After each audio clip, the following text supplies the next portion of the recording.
Hey there. Welcome to session 5 of the Voice Den. So great to see you here. I'm Teri Fisher and I'm the host, and it's time for our monthly gathering. So excited. All right, give me a thumbs up. Let's do the quick test here. Make sure that you can hear me okay. And then, as usual, before we do anything, we have to welcome all of the new people. So if you are new to the Voice Den, then let's hear it. Put it in there. Tell me you're new. Tell me where you are, where you're from. I was looking at some of the comments before we came in, and it looks like there's a lot of people from the East here. So Jenna, Julie, hey, Julie, Anna, Dave. There's Dave, one of the Voicefluencers, Fred, Chelsea, Alan, Ray, Steve. Oh, this is awesome. Everybody, welcome. And let's do the poll again. Let's hit that poll at the bottom. Is this your first time in the Den? Yes or no? I want to know because I'm always curious to see how many new people are joining our community. It is so great to see everybody. So down at the bottom, you're going to see a button to hit the poll. Hit that poll and tell us if you are new. All right. Oh, there we go. You should be able to see it. Now, we've got some important business to get to. We have to welcome the Voicefluencers. But before we do that, I want to welcome all of you new people, and I have to give a big shout out to our sponsor for the event. Our headliner sponsor is Amazon Alexa. I hope my device is muted, I just realized. Amazon Alexa, thank you for sponsoring the event and making it accessible to everyone. It's very much appreciated. And then we've got a number of partners here: Attention Live, Audio Brain, and Voice Launch. All three of these companies doing great things. Attention Live, of course, is helping with the NFT cards. We'll get to that in just a few moments here. Audio Brain doing the sonic branding, and Voice Launch, a wonderful event that's coming up to feature startups. So yay for everybody. Thank you. Okay, let's just look at that poll. Is this your first time? So we've got, maybe 2/3 have been here before and a third are new. So that's fantastic. Wonderful. Okay, cool. Now, we've got, like I said, we've got to get to a little bit of business here. We've got to introduce you to the stars of the show today. And so what I'm going to do is I'm going to bring up a couple of little graphics here and just introduce you to each one of our special guests. So first up, we have Sofia Altuna, Tuna the Doer. So you may know her as the host of Voice Talks, which is an incredible online production. And Sofia does an amazing job. So I'm so happy to have her here. For those of you that don't know, Sofia is with Global Product Partnerships for Google Assistant. She works on global product partnerships. She has been responsible for go-to-market strategy for multiple Google Assistant features and is most currently working on Google Assistant and mobile initiatives to provide a faster way for users to access and navigate their Android apps. And she's from Venezuela, so we've got some international flavor here today. And we're going to get her on in just a moment, and we're going to ask her about her nickname and what she likes to do in her spare time. There is Sofia. All right, next up, we have, I know a lot of you will know, Heidi Culbertson, Breakpoint. And for those of you that know Heidi well, if you know why she's called Breakpoint, you can put it in the chat there. Heidi, she's the founder of Marvi, a strategy and conversational design studio. She's been honored as a top leader and influencer in voice, a Voice AI Pioneer of the Year finalist, and Amazon Alexa champion. Heidi spent decades at the forefront of emerging tech and serves as a speaker, advisor, and author focused on how we can make life better. So amazing. Great to have you here, Heidi. All right. We've got Dave Kemp, the founder of futureear.co. And Dave's mission is very simple. Dave is on a mission to connect all the trends converging around our ears. And I just got to say, he's doing a really good job of that. And just little side note. I think Dave was actually the first guy that I truly met person to person, face to face in the voice industry. It was at the Voice of Summit. Sorry, the Voice of Healthcare Summit, I think 2 years ago, 3 years ago, I can't remember now, at one of Bradley's events. We'll get to Bradley in a sec. And Dave and I sat next to each other, and there you go. And we've been communicating ever since. Great guy, doing amazing stuff. And speaking of Bradley Metrock, everybody knows Bradley. This Week in Voice VIP. He's got a fantastic newsletter out, right? This Week in Voice. If you haven't subscribed to that, you got to check it out. It's a really refreshing look. His take on things that are going on in the voice industry. He's the CEO of Sklar Publishing, and that's home to the podcast network, VoiceFirst.fm, the Project Voice series, and of course, the daily letter, This Week in Voice VIP. And of course, last but not least, we have Emerson the Scout. That's a cool name. I like that, Emerson. And Emerson has spent his career helping companies optimize the quality of their apps and development life cycles, including the Army Research Lab and Army, I hope I say this right, Inscom Borland. I'm not sure about that, Emerson. You can correct me afterwards. And most recently, Applause, where he helped found and lead their voice practice. He brings that love of quality to bespoken, helping show how much easier voice development can be with automation. In his spare time, he cooks unnecessarily complex meals. I like that. Picks a little banjo and hangs out with his flat-coated retrievers, Argos, and Scuppers. That's awesome. And little known factor, Emerson, he wins the prize for being the most requested voicefluencer on the show in the polls that we've had. So there you go. I know that Emerson is in high demand. So those are the voicefluencers, and it's great to have all of you here. So thank you for being on. I'm going to bring each one of you on just for a few seconds here. I'd love for you to say hi to everybody and just hear a little bit more about who you are. So let's get right to that. I'm going to bring on a couple of you right away here off the bat. And we'll say hi. You'll note this is a little bit of juggling involved here, so you'll bear with me as we do this. Here we go. All right, Heidi, how's it going? Good. How are you? Great. It's great to have you on. Tell us about your nickname, Breakpoint. So before voice assistants, before the internet, there were tennis courts, and I played a little. I played a little bit. Breakpoint is when your opponent is serving and you have an opportunity. I had a big serve way back when I was young and mobile. Garnered the name Breakpoint because if I had a breakpoint, that probably meant I was going to win. And it taught me one of the life lessons: when you have a strength, and it puts you in a position of opportunity to focus and make sure you win that point. Awesome. So that's where the nickname comes from. Fantastic. Well, Heidi, thanks so much for being here. It's nice to see you again, and I'm thrilled to have you part of this. Emerson, all right, tell us about your nickname. Sure.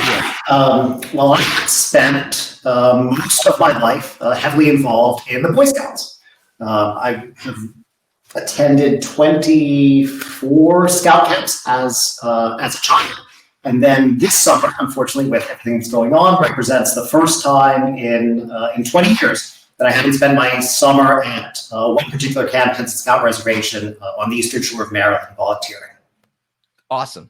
Well, great to have you here, Emerson. Thanks so much. Yeah. Amazing. And Dave, tell us about your nickname. The Duke of Sound. I've been reading this series of books right now, and they have this mafia in it, and all of the different mafia members are the Duke of, and so like one of the characters is the Duke of Hands. He's a thief, and so I was reading that. It was kind of top of mind. I was like, oh, that's kind of cool. Like, I'm the Duke of Sound. I'm going to be the one that's going to come infiltrate your ears. So that's who I am. Amazing. Well, again, Dave, great to have you here. And it's cool. Like I was saying, we've known each other for a couple of years now, and it's fun to kind of watch how we're getting involved. I know it's all thanks to Bradley. So Bradley made the connection.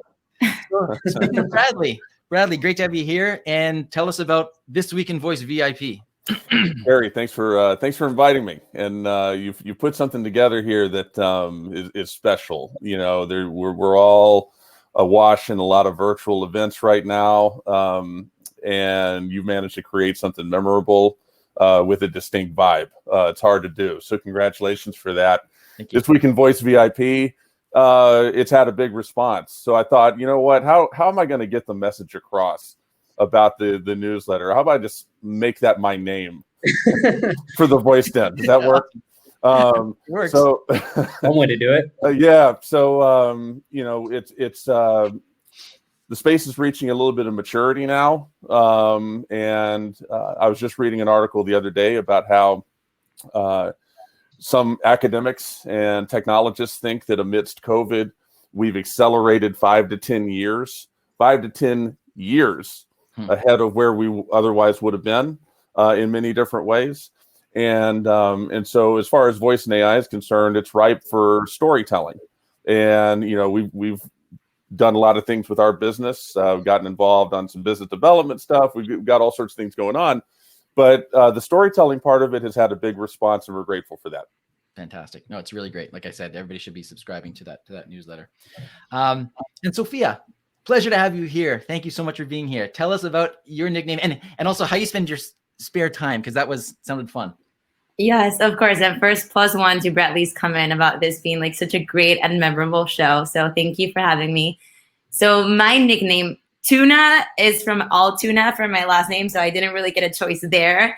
The choice that I did have is that when I first joined Google, my name is Sofia Altuna. So if you put the S and then Altuna together, it's like salt tuna. So it used to be salt tuna, the doer, but I just removed the salt part. I thought like tuna was a little bit better though. I don't know. And then the doer is just, I think there's type of people that when they get a new project, they always ask either why or how. And I think both are great questions, but I always ask how. So people categorize me as like a doer. So Tuna the doer. Wonderful. Thanks. That's so funny. I actually, because of my last name Fisher, I went for a long time and I had the nickname Tuna. People called me Tuna. Really? So, yeah. How did you feel about it? I don't know how I feel about mine, but it's just like, it's easy. I don't know. It sort of stuck. It was actually when I was going through medical school, and I don't know why, but people started calling me Tuna. So anyway, Same. I'm not sure what that says, but anyway, that's anyway, enough about the tuna. Okay, so so thank you all, like I said, for being here. I'm going to shut down your screens just for a few moments here now, and I'm gonna explain how things work, and then we will see you all back very shortly. So thank you again. All right. Now, for those of you that have not been here before, quick overview. Down on the bottom, you're going to see a little text area that says ask a question. I can see there's already 8 questions there that have been asked. That is where you're going to type in a question, and you're going to preferably, apply it to one of these particular Voicefluencers. So you'll write their name and the question next to it, and then everybody else can vote on those questions. Now, the other thing that I'm going to do is I'm going to bring on a little guest here. And so bear with me while I do that as well. And we're going to explain a little bit about these NFT cards, because if you've been here before, you know that we have these special NFT cards, and we're doing something different this time. Before, we had made a contest leading up to the event to share the NFT cards, but Ian Utility of Attention Live and I have been talking about rewarding people that are here and that are engaged with our process. And so here is Ian to just tell us just very briefly how this is going to work. Happy Wednesday, everybody. So what we've done the last few months to get out these digital assets, these digital collector cards we called NFTs, is we've been doing the traditional share this on Twitter and then you get ranked and then we give them to you. You know, we have been so encouraged by the chat and the number of people that are commenting, and that this is not just about a dialogue that you're watching, but something that you engage with. So what we want to do is increase the odds of more engagement. So what we're going to do is we're going to rank people. We have a tool to do this automatically for us. And you're going to be ranked by 2 different things. Number 1, we will rank people on the questions that get upvoted the most. So the folks that have the most upvotes on their questions, that's one category. The other one is whoever comments the most in the chat window. So those are the 2 ways to qualify. And then we have a system that just tells us who are the most upvoted questions and who are the folks that comment the most. We've had somebody comment more than 100 times one time. So it is possible to be very, very chattery. And I think we had a question that got over 20 upvotes once. So we just like to see more of that. My questions don't qualify. I always ask lots of questions, but I did post 6 questions for all of you because I have those real questions. But you'll notice I posted questions to each person individually and one that was a general question. So that's a couple ways that you could go about doing it. So that's it. Mark, and that's awesome. You know, I'm already looking at there. Mark over there. Comment 1, comment 2, comment 3. I knew somebody was going to do that. So it's going to be up to everybody else in the chat to police people that are doing that. Right, Mark? So come on, Mark. All right. No, that's all. It's all good, guys. It's all good. So, okay. Thanks, Ian, for explaining that. And we got to move on and let's get to the show here. So we're going to pull up a question, and this is from Ray. And Ray, I'm going to bring you up on screen.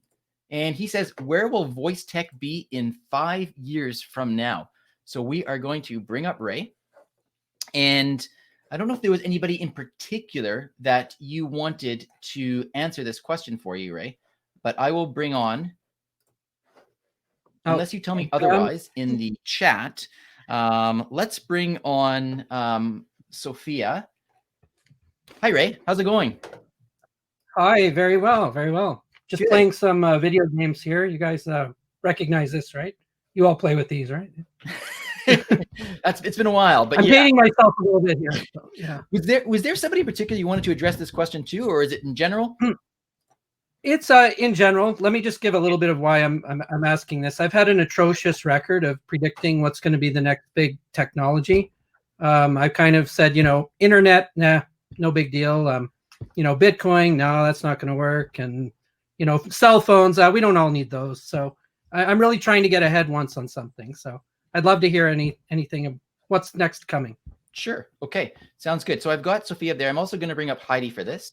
And here's the little catch that if you have been here before, you know that we put a 5-minute timer on the screen and we have a chat. All right. So Sofia, do you want to take that first? Where are we going to be in 5 years? Yes, I would love to take that.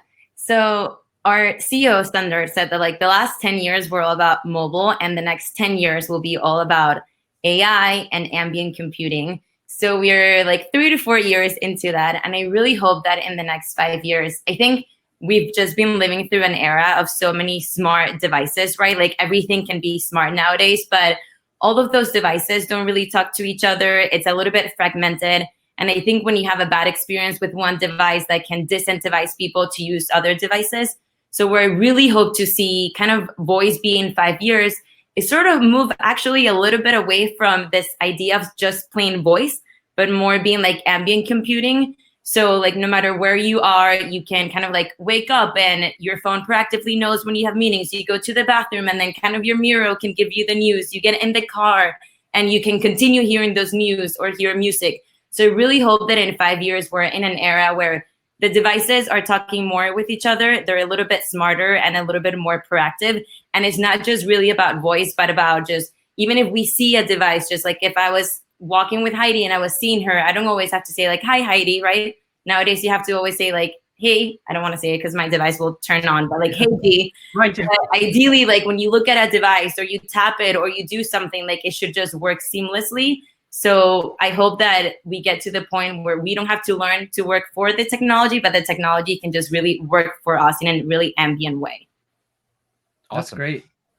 Heidi? I've had my devices talking to each other sometime totally by accident because they do have different names. It's pretty wild when it happens.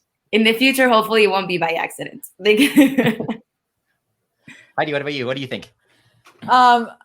In thinking about knowing that there's a clock on this, I have prepared a whole list of short sound bites. So when it starts ticking at the end, I think I agree. It's going to be ambient computing, and voice is just going to be one of the interfaces. And I think we're almost going to have a mesh network, so to speak, where everything's interconnected.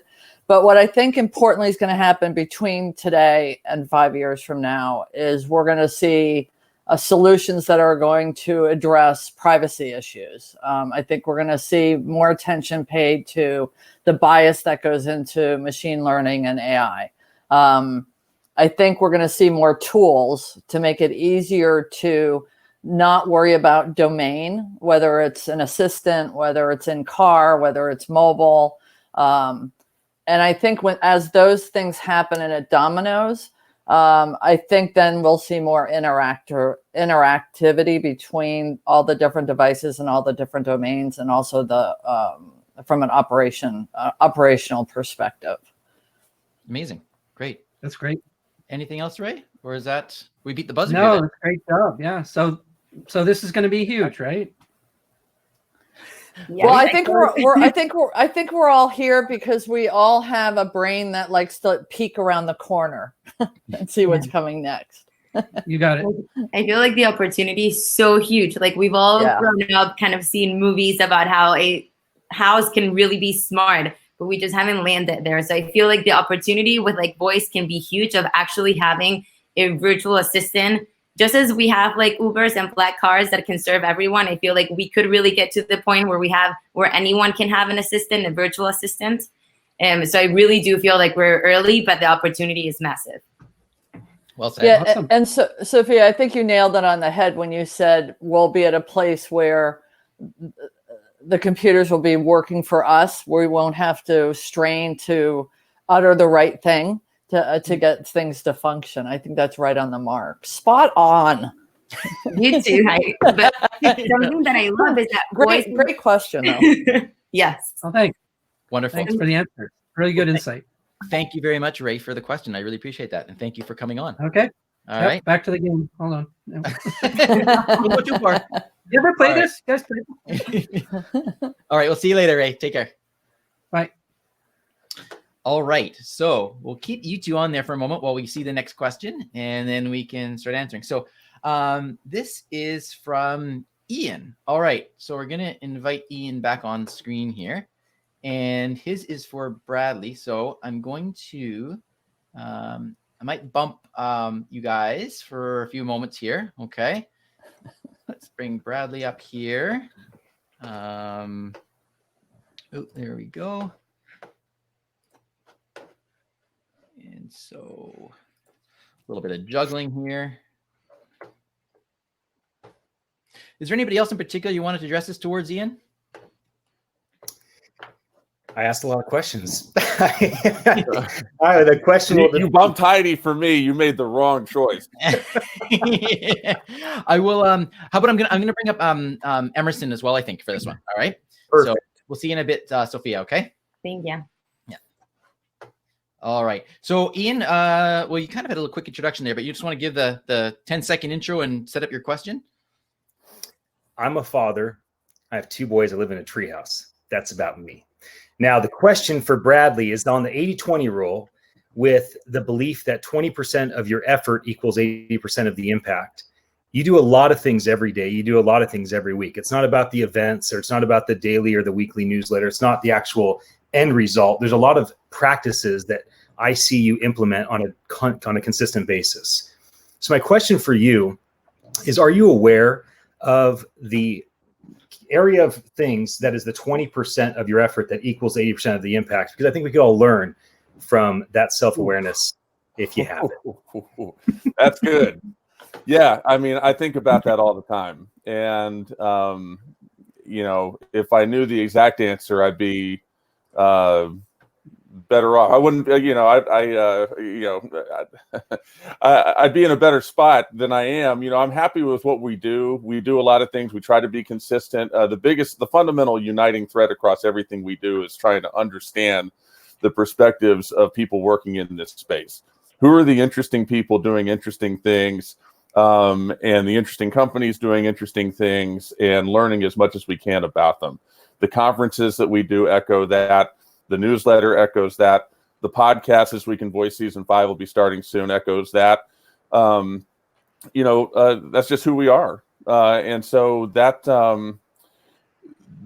the common thread. And I will say that, you know, some things hit harder than others. And what we've done with this newsletter, I'm just telling you, it's had an explosive impact. And, you know, I'm not going to go into who all's reading it. I'll just simply say, you know, it's an impressive group of folks. And it's a wide-ranging group of folks, and it's a growing group of folks.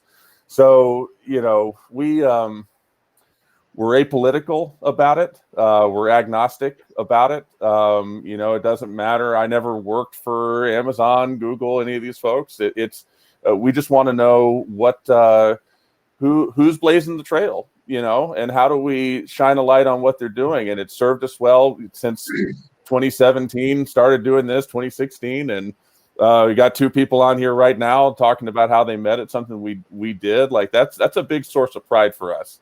And I sit here and I think often about what am I doing right now that someone's going to be talking about 3 years from now, just like that. What dots are we connecting to where it'll have this multiplicative exponential type of effect like that. So that's the way I look at the world, and that's especially the way I look at this world.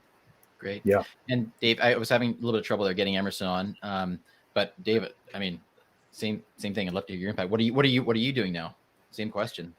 So in regards to the 80-20 question, yeah. On a daily basis, I really am interacting with voice in 2 primary ways. I have an Echo Show 5 on my desk. And even though I think that Amazon has sort of relegated flash briefings a little bit, I still think it's a tremendous way to curate a personal RSS of your news. I have Teri's is at the top of the queue. So I think that's a really interesting. I mean, I continue to think that media is such a powerful use case for voice assistants, particularly the way in which it can curate and surface, I think, interesting bits of content. Like I always think about Audio Burst in that regard and kind of what their vision is, you know, this idea where you could just say, play me some news about Tesla, and it gives me 5 1-minute clips that are curated from radio shows, podcasts that I'm not aware of, but it's pertinent to what I'm looking for. I apply that across the board with media, and I think that it could be a way that you could dramatically increase the distribution and kind of create serendipity that way. So that's one. The other is I work in a warehouse often, and I wear AirPods back there. And I thought it was kind of annoying at first, but I have my AirPods turned on to where Siri will read me the message. And so I've actually, over the last 6 months, that's kind of why I joked. And it's funny, and you mentioned this in the thing, I can tweet blindfolded. I was actually saying that tongue in cheek because I respond to the majority of my text messages now with my voice. I just say a voice message back. And as much as I think that Apple has dropped the ball here in this space, I do actually think that the way that Siri is used on AirPods is pretty interesting and has some legs. So using it to facilitate text message conversations and then to access media are 2 of the ways that I use it the most. Amazing. Anything to? I got 30 seconds. I'm going to say something. Yeah, I'm going to take advantage of this time right now. Thank you. So I wanted to comment. I was going to write it in the comments, but Mark Tucker was too busy spamming the channel. The Emerson picture is exactly. It reminds me of Jim Halpert in The Office in the episode where he wears a tux. And then the supervisor's there, and he's all embarrassed. That's anyway. Really important. I threw that in. Thanks, Bradley. Oh, okay, amazing. All right, at the buzzer. I was a little bit late with the buzzer there, but nobody noticed, right? All right, awesome. Okay, good stuff. Thanks for the question, Ian. Thanks for the answers. Thanks, Ian. Dave, amazing. And we will have a look at the next question. All right. So let's see who this one's from, or who it's to as well. Okay, Rupal Patel. Bradley, another question for you. So we're going to keep you up there. I'm going to say bye-bye to Ian and bye to Dave for now. And Rupal, let's get you up on screen. And so this is about healthcare. COVID has accelerated the voice technology. I'd like to get Emerson in here in the discussion. So let's see if we can, we'll try that again here. Hopefully that'll work here. Rupal, how are you? I'm good, Bradley. How are you doing? Doing good. Good to see you. Yeah, you too. Thanks again for that shout out earlier this week. I got to watch that movie. Rupal, why don't you take a few moments and introduce yourself to the people in the voice den right now, so they know who you are. Sure. My name is Rupal Patel. I'm the founder and CEO of Vocal ID, and we make custom voices or personalized voices that are unique. Amazing. And you were one of the Voicefluencers as well. So that was... I was last week, or last time, right? Yeah, amazing. Feels like just last week. So there we go. Emerson, I think we seem to be having a little bit of trouble getting him back on. Maybe just try refreshing there if you could, Emerson. Otherwise, we will bring someone else on. He says, be right back. Okay, we'll hold your spot. In the meantime, let's reset the timer. And Bradley, maybe you want to start with the question, or Rupal, maybe you can just ask the question and then Bradley will take it away. Sure.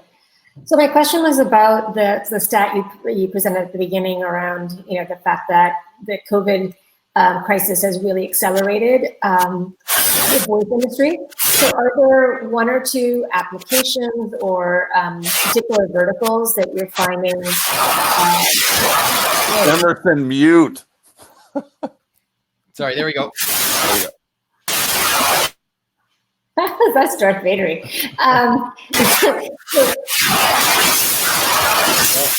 No good. Emerson, I've muted you over here, so I'll try you back in a moment. But sorry, Rupal, sorry to interrupt. Go ahead.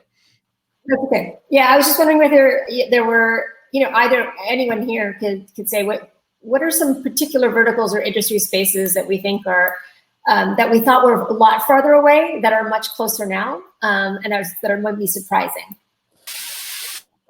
Yeah, I mean, I think I look at hospitality and what's going on with that. I think that's adopting voice at a vastly increased rate, and it's permeating deeper. It's there's layers to all these things, and many verticals, many industries that had experimented with voice, so it's sort of touching that outer layer.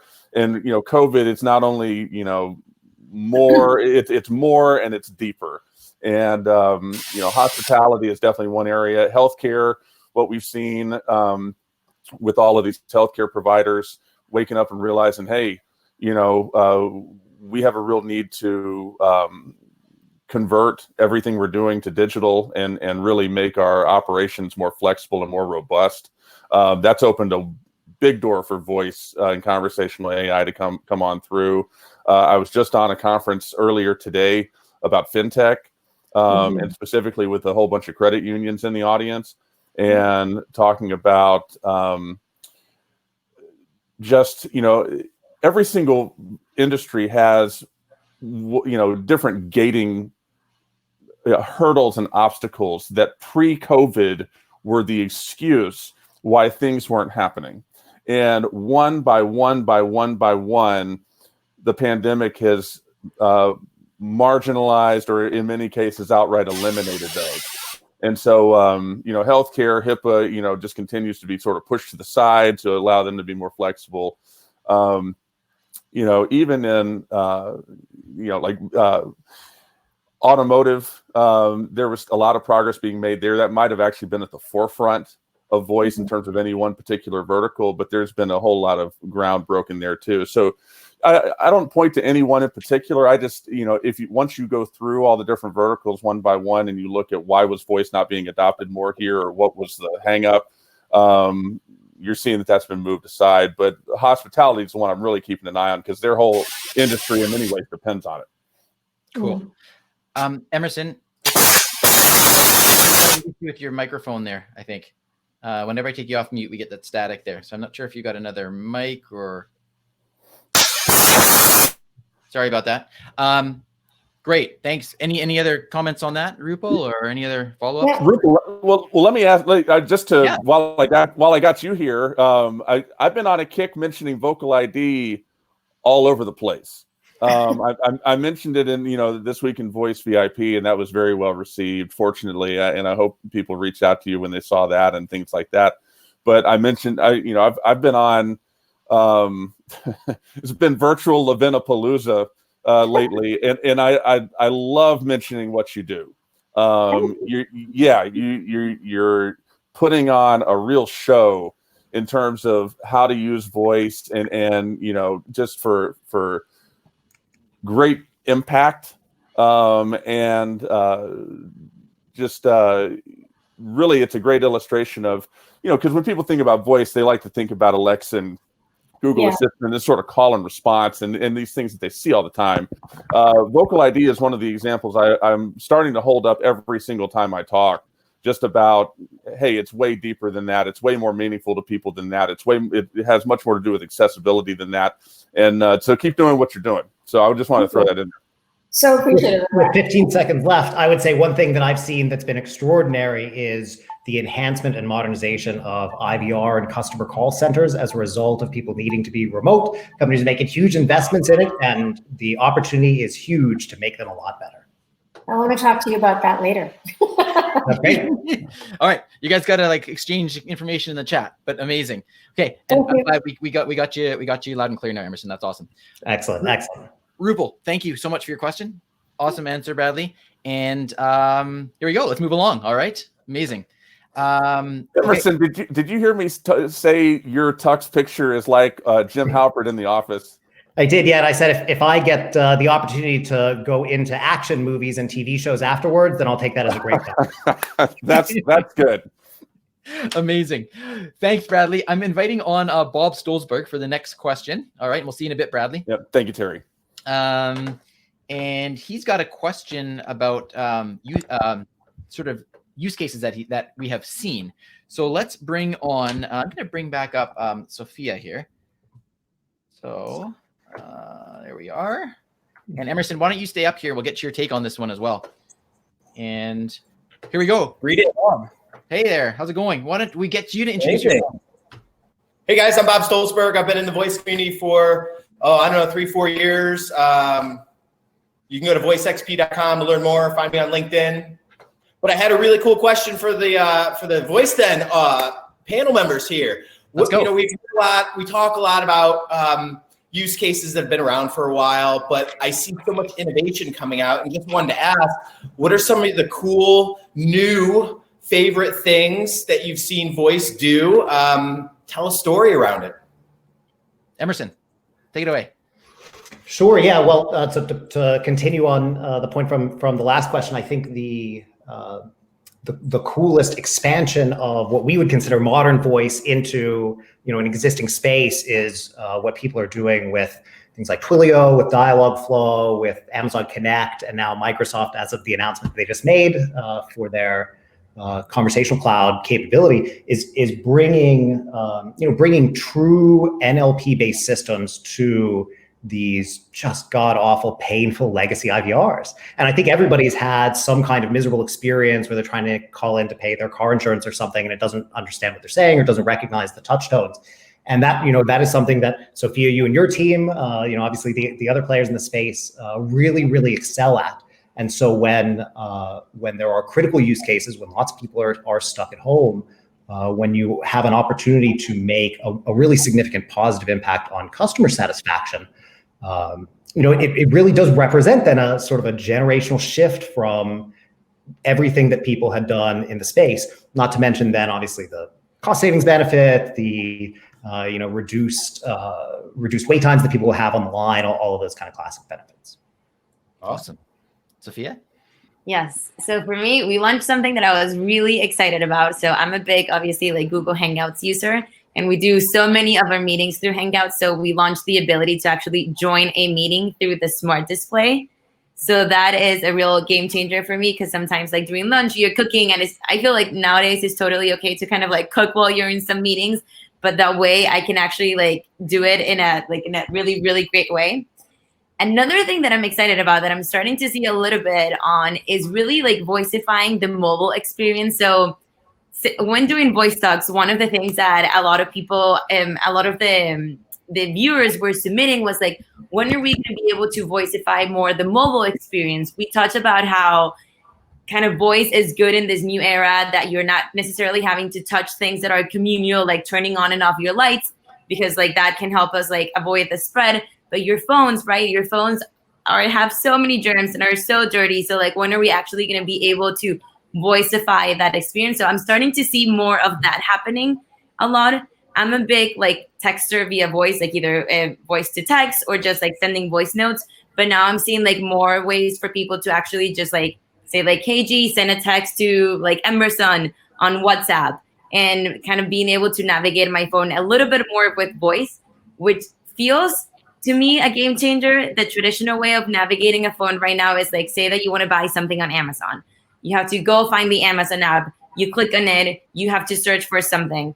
Versus like you could just say like, hey, I want to buy that lotion on Amazon, and it's like saves you 3 different steps. So that I'm particularly really excited about. And I'm a big smartphone user, as we all are, but I'm excited about that ability to kind of voiceify my experience with mobile.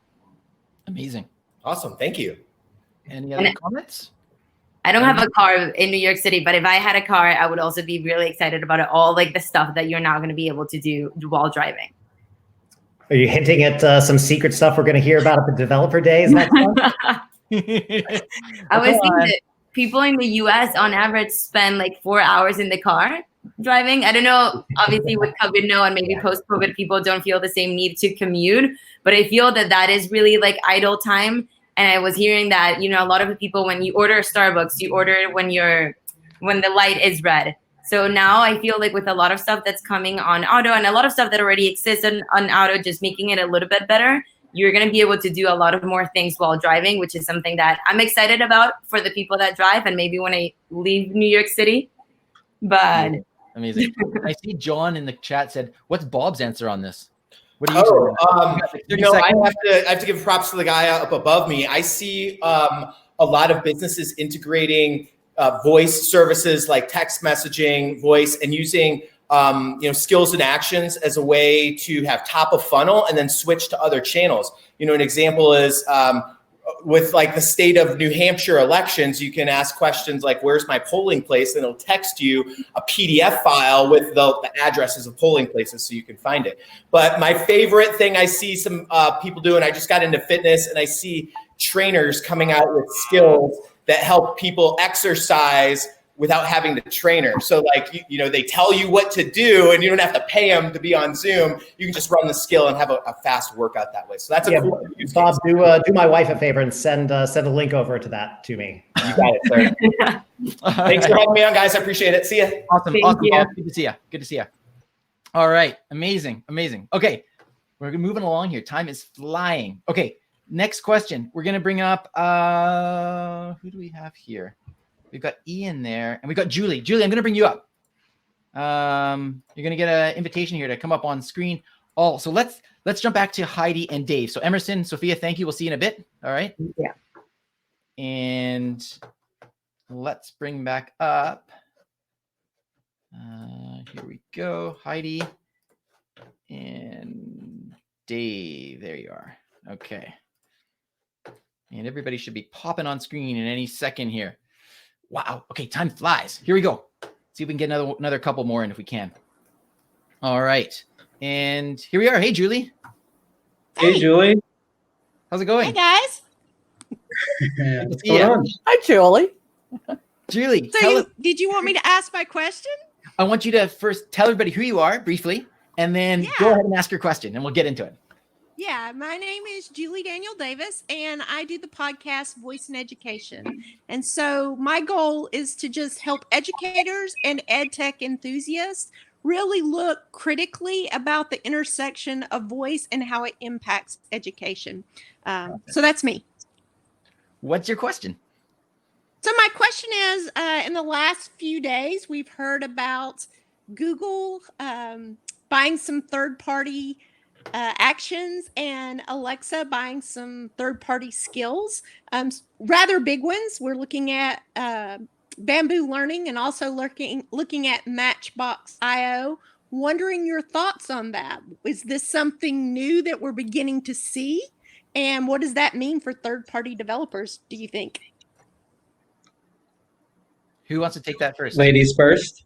I think this is going to follow a very similar. That's a great question, by the way.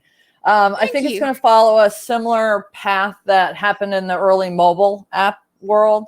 And we saw some devices that were purchased. You know, Ring was purchased early on from a solution perspective, but there's going to there's verticals that are being focused on both in the Alexa world, Google world, Bixby world.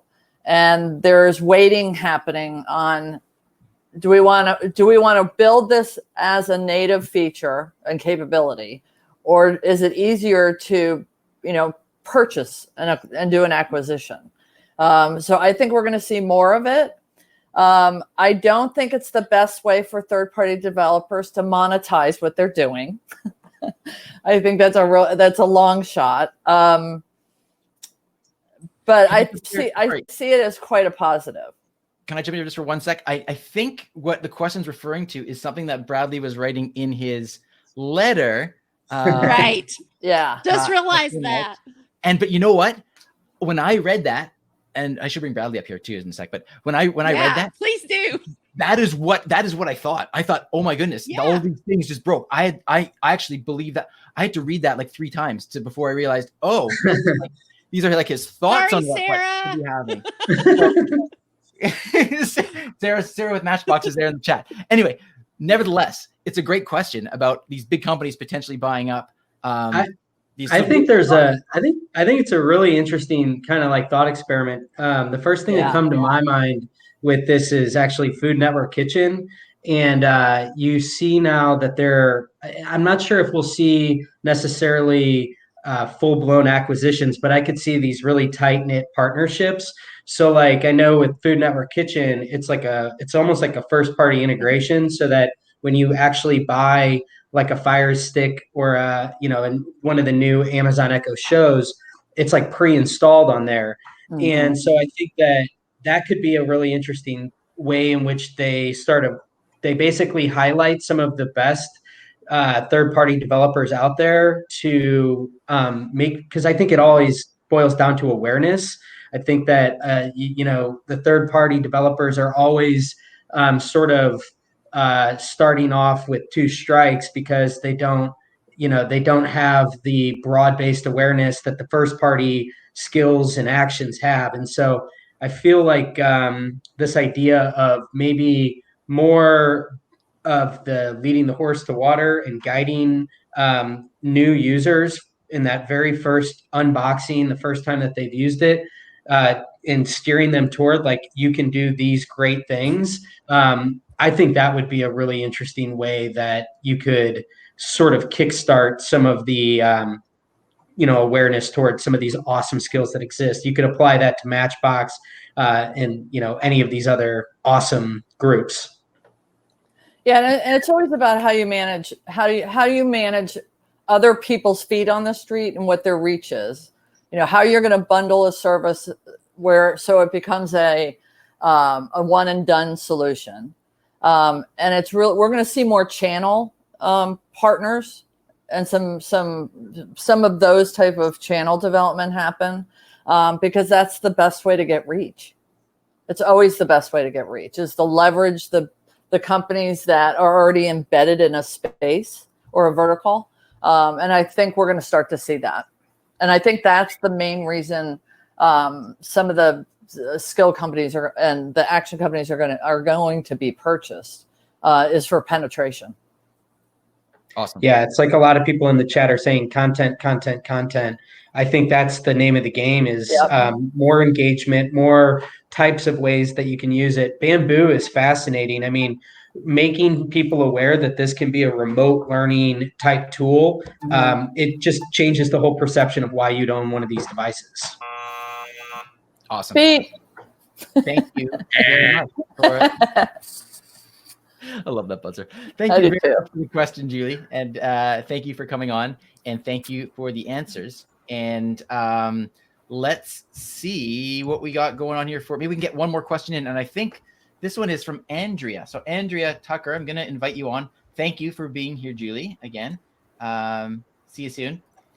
And then I think this one is actually for you, Dave. So question. So let me pull up the question here and invite Andrea on screen. And you know what? I want to bring Bradley back on because I need to ask Bradley a question about that last question. So let's do that as well. Hi, everybody. Hey, Andrea. How's it going? Good. Hey, Andrea. Happy to be here. Yeah, Awesome. Dave, this one's for you. I'm a fan of everything you do, but I've always had this question. Did you want me to ask it, Terry? I wasn't sure. Yeah, why don't you go ahead and ask it, and we can also get Bradley's take on hearables and stuff, and then afterwards I'm going to come back to Bradley, and we'll let him clarify the last question. All right, yeah, go ahead, Andrea. Yeah, no, Dave, I've always been curious. What is the genesis of your passion for hearables? How did you get into this area? Good question. So the way that I came into this whole space was the company I work at. It's my family company, Oak Tree Products. My dad started it when I was like 4, and we are a distributor to the hearing healthcare industry. So we sell to every type of medical professional in that that fits hearing aids, that sees, ENT doctors, all these different things. And so when I came in, I started working. I wanted to sort of find an area of expertise that I could bring to my industry that's of value. And so I was very passionate about technology. When I started working there around 2015, 2016, I realized that all the Bluetooth hearing aids were basically becoming, Bluetooth tethered to smartphones, and there were apps that were being developed. And I started to kind of look at like what are going to be the future use cases for connected hearing aids. And then you saw the wave of all these really cool consumer hearable devices, these intelligent headphones. And what I kind of realized after, meeting a lot of the people that are in this chat, I mean, really seriously, a lot of the people that are here are some of the first people that I met in Chattanooga. Just started to familiarize myself with like the ins and the outs of the voice space. And I realized that, wouldn't it be interesting if one day the voice assistant sort of migrated to the hearing aid, and so that you had, my whole thesis was like, if this is as compelling as I think it's going to be, wouldn't you at one point, if you become accustomed to having your smart speakers and then your connected car and all of these different access points to the ambient assistant, I thought, well, would you eventually get to the point where you wanted it on your actual person? And so that's how I entered this whole space, was just through my own curiosity, and it allowed for me to kind of be unique both in my industry and then in this industry, to say like, hey, everybody in the voice space, try to make people aware that what's happening in the consumer electronics and the hearing aid space, this is a really exciting type of modality that's always on you, that can open up a whole new wave of use cases. So that's how I got involved in this whole area, how I met Bradley, Terry, and just about everybody in this group. So that's who I am. Awesome. Awesome. Thank you. Any thoughts, Bradley, on like hearables and intersection with voice? I think it's huge, and I think that Dave's niche and expertise has been inspiring. I mean, I think that it's been great watching how he and people like Andy from Knowles and other folks look at hearables, and just because it's not something that you normally think about unless you wear one. It's like anything else, it's. There's no question it's going to impact, the Venn diagram, the intersection is going to be quite large, but there's specific expertise that will make that more useful for more people, and everything that Dave's doing, he's blazing the trail. So that's my thoughts. Thanks, man. I appreciate that. Great. Fantastic. I love it. Thank you, guys. Thank you, Andrea, very much. Yeah. Thanks, Andrea, for that question. No and problem. Thanks for coming on. Wonderful. My pleasure. All right, so I'll say bye to you for now, Andrea. And Bradley. Okay, bye, guys. Just let's get some clarification on that last question here. Yeah, so let's talk about that. Boat. Yeah, so it's good that it's probably good I made that a paid one rather than one that went to all the free subscribers, or else the problem would have been worse. I guess I didn't write it well enough. That's not a surprise to anybody. I could have made it clearer that these are potential scenarios, but I will say this: I've been looking at the Microsoft acquisition of ZeniMax this week, and that was like a gong being rung upside my head in terms of, I'm a longtime gamer. I followed that space for a long time, and that space has been a duopoly for a long time, dating back to Nintendo and Sega. Dating ourselves now, early 90s, late 80s, early 90s, and then content was king, just like it is now. And content was king, or was the original title of the letter before I realized, hey, what was that Whitney Houston song? That ought to be a good fit. But back then, the console makers tried to use all sorts of different levers to get the game makers and the developers to play by their rules, and in many cases, try to get exclusivity out of, and in other cases, try to get favorable terms. And then things progressed, and as things went along, acquisitions became the main way of doing that. And when I look at voice, I see something similar happening. Yeah, the Echo Dot and the Google Hub are not straight up game devices, but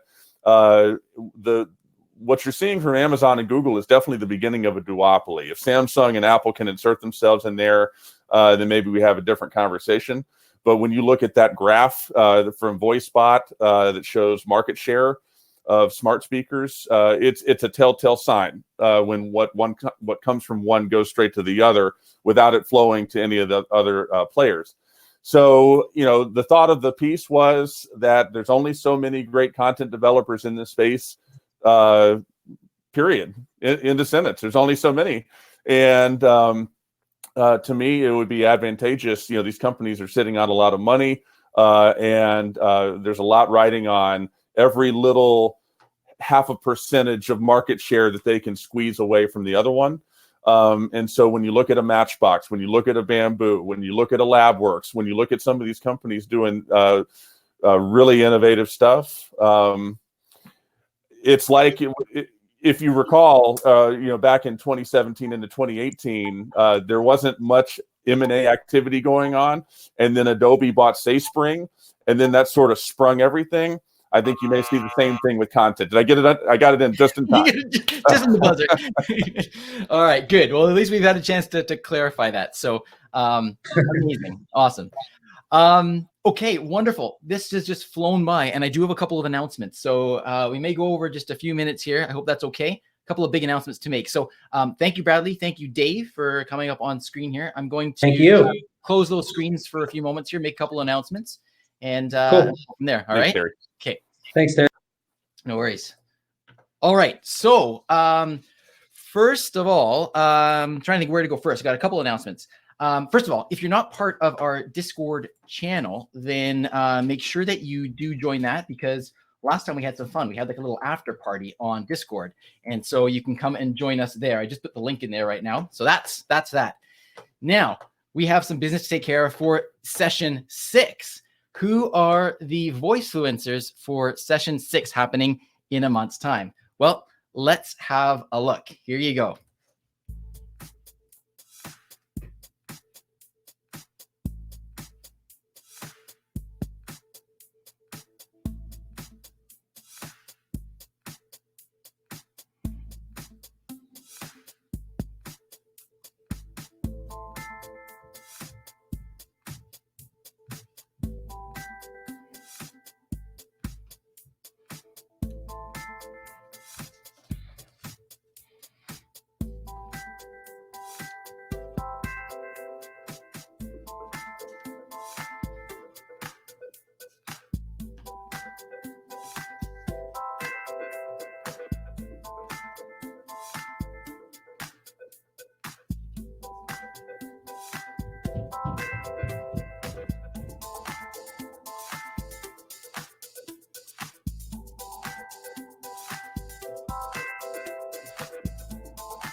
All right, there you go. That is the lineup for October. So excited to have that group of people, and hope that we will see you all there. I'm going to right now put up the link to register for that one and save your seat, and I'll also put it in the chat right here, so you've got that as well. Now, a couple other announcements. First of all, what you didn't know is while that video was going on, I had a look at my stats here to see who are our 10 winners based on the engagement in this episode right now. And each of these 10 people are going to get 5 of the Voicefluencer cards, 5 of them, 5 Voicefluencer cards. And the 10 winners are Ray, Noel, Fred, Julie, Alan, Bob, Gina, I think it's Gina, Jenna, Michelle, Sarah, and Dana. So there you go. You 10, thank you for being so engaged in the process and having a lot of fun. And I've got your email addresses through the platform. So you will, in the next little while, be receiving 5 Voicefluencer cards each. So there you go. Hopefully you will enjoy those. All right. Now, it's 6 o'clock, but I've got a couple of last things that I want to announce. And this is going to be hopefully a lot of fun. So here we go. First of all, as you may know, if you were on the prior session, November is a very, very special episode. We've got the October one coming up. You just saw the lineup for October with the 5 Voicefluencers, and that is session 6. Session 7 is a special party episode. And this is happening on Saturday, November 14th. It's going to be a 2-hour special, Saturday night, same time. And one of the things that this is coinciding with, and we're going to be celebrating this, is my 1,000th, I can't say that word, 1,000th consecutive Voice in Canada flash briefing. And part of that is there's going to be a gamified flash briefing.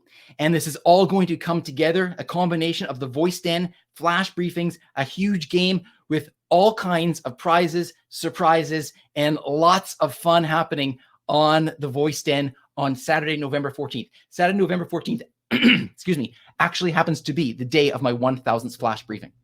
So this is going to be a huge deal. And as I said last time, anybody that wants to get involved with this and be part of this party, if you've got some ideas about ways we can work together, or even if it's just like have some prizes, or I don't know, I'm open to any ideas. This is going to be a big bash. So let's do this and have some fun.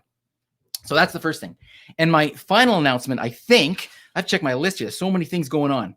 Yeah. All right. So final announcement. I have something new to tell you about today. Launching a new thing.